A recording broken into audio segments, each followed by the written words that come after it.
the Southern California deserts can be unfriendly to new settlers.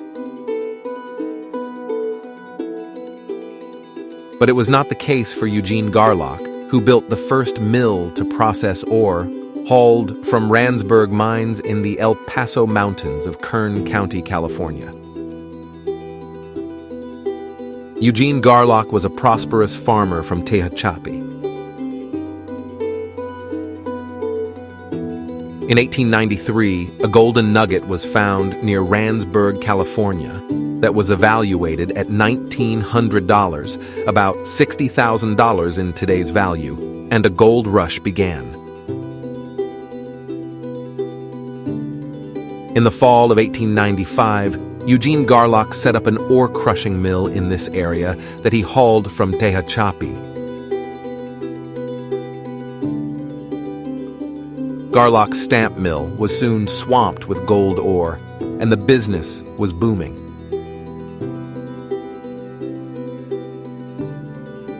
He called his venture the Garlock Pioneer Mill and set up a mining town just about 40 miles northeast of Mojave and west of Highway 395.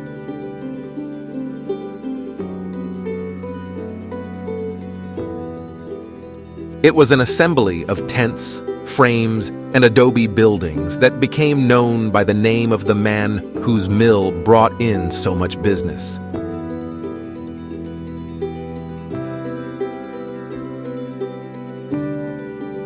Running day and night, the mill crushed as much as 20 tons of ore every day.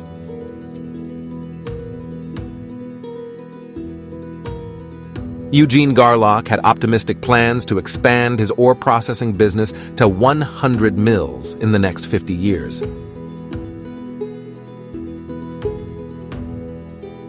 Originally, the town was called Eugeneville, but later the name was changed.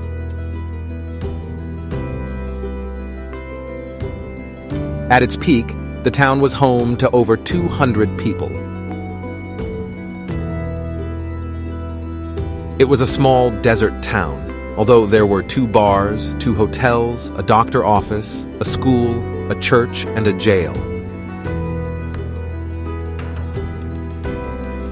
There was even the Garlock Literary Society that was making a positive influence on the town's morals.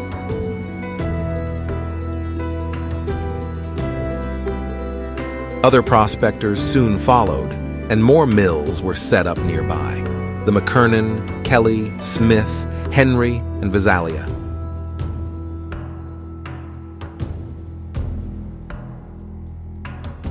As business increased, the town felt it needed a constable, and John Kelly was given the job.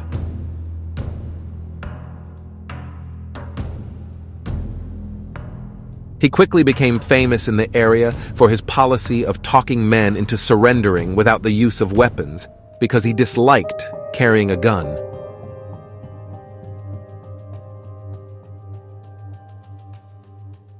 Ida Kelly, the constable's wife, became the postmistress of Garlock.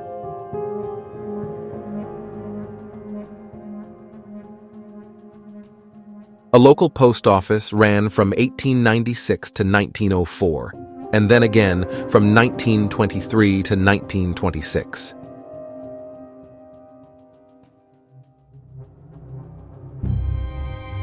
However, in 1903, a modernized stamp mill was erected at nearby Randsburg, and Mr. Garlock's mill became obsolete.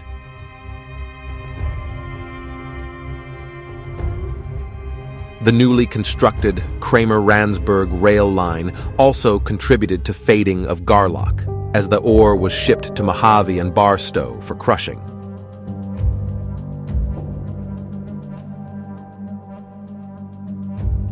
Small amounts of ore continued to be processed at Garlock until 1907, when Eugene Garlock died.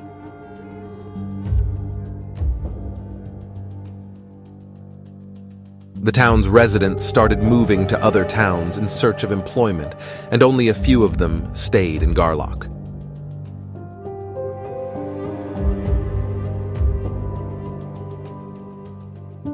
Roberta Ruth lived in the town in the 1960s and managed a curio shop for a few years.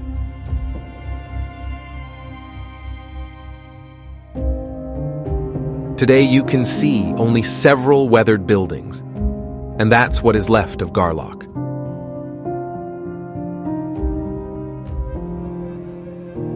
Garlock is California Historic Landmark, number 671.